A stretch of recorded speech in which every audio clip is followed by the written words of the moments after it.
She had always imagined this day would be perfect.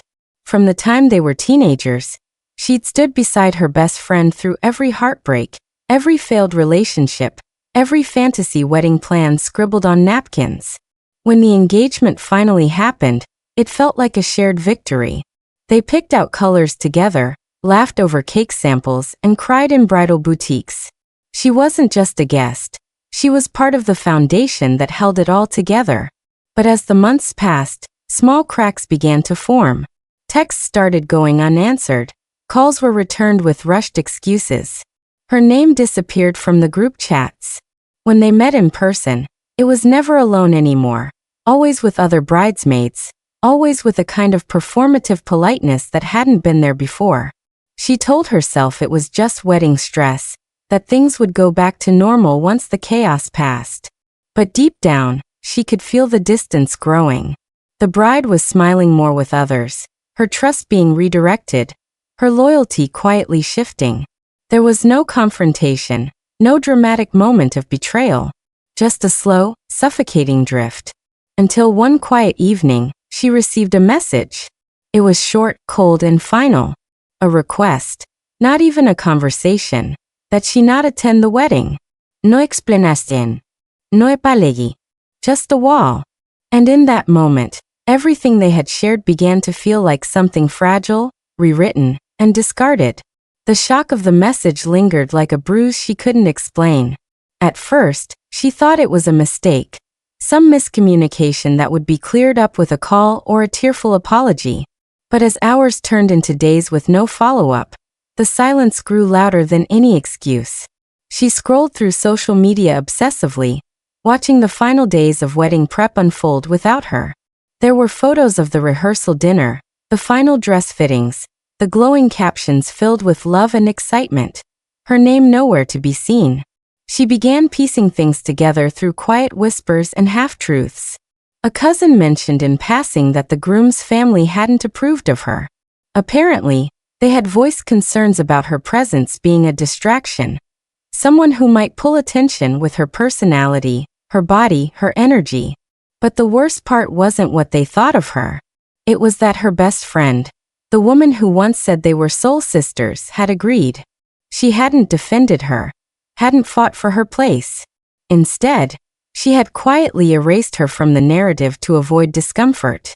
The dress fittings they'd done together, the bachelorette weekend they had planned, even the speech she had been asked to write. All of it meant nothing now.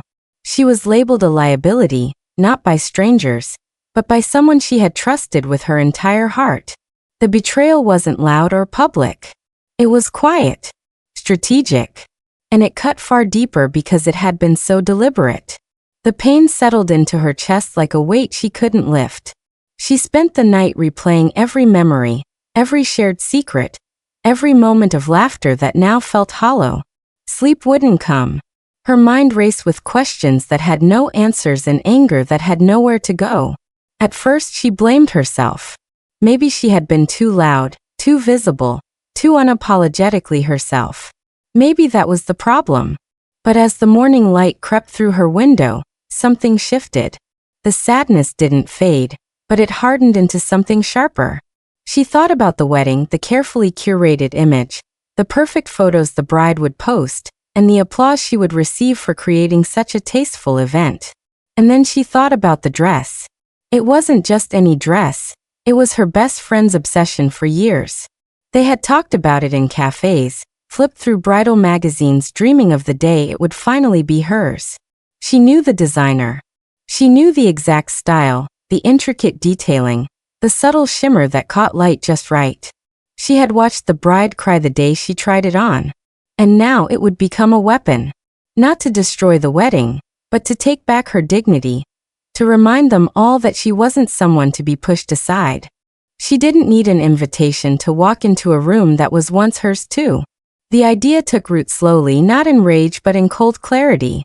If they wanted her gone to keep things perfect, then maybe it was time to show them what imperfection really looked like. The air outside the venue was thick with late summer heat, and the hum of anticipation. Guests were already gathered, their voices a soft chorus of excitement and admiration as they took their seats. Inside, everything gleamed with perfection. White roses, golden accents, the kind of wedding that looked like it had been torn from the pages of a luxury magazine. And then she appeared. Not through the back, not hidden in the shadows, but through the main entrance, where everyone could see her. The dress hugged her figure with deliberate elegance. Every detail a mirror of the bride's dream gown. It was unmistakable. Gasps erupted like dominoes as heads turned. Expressions shifting from confusion to recognition to stunned disbelief. Some guests exchanged glances, unsure if this was some dramatic surprise, part of the ceremony, or a mistake no one had seen coming. Her heels clicked against the marble floor like a slow, deliberate metronome, steady and unbothered. Every step she took sliced through the manufactured calm of the room. The bride stood at the altar, frozen in place, her face a mask of horror and disbelief. The moment stretched unnaturally long as everyone waited to see what would happen next. Silence fell over the crowd like a curtain, the music awkwardly fading out, as if even it couldn't decide how to react. She didn't speak. She didn't need to. Her presence said everything. Every ounce of pain, betrayal, and defiance sewn into the very seams of the dress she wore. She held her head high, unmoved by the stares or the whispers.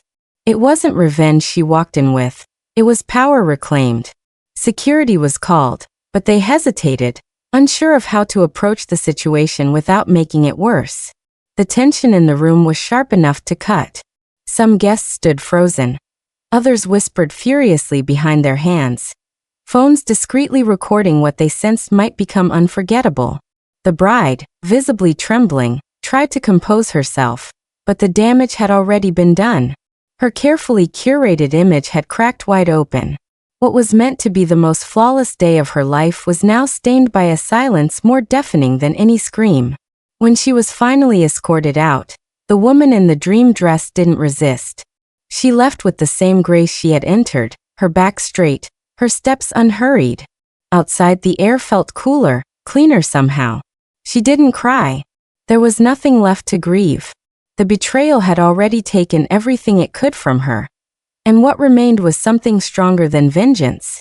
It was clarity. In the days that followed, she received messages. Some from guests who admired her boldness but stayed silent in the moment. Others who expressed quiet shame for being complicit in her erasure. Rumors circulated. The bride had become distant from several people. The groom's family was furious over the scandal. Photos from the wedding were few and edited carefully, cropping out the moment no one could forget. As for her, she moved on without apology. She didn't tell the story to everyone, but those who mattered already knew. She hadn't ruined a wedding. She had exposed the truth behind it, and finally she felt free.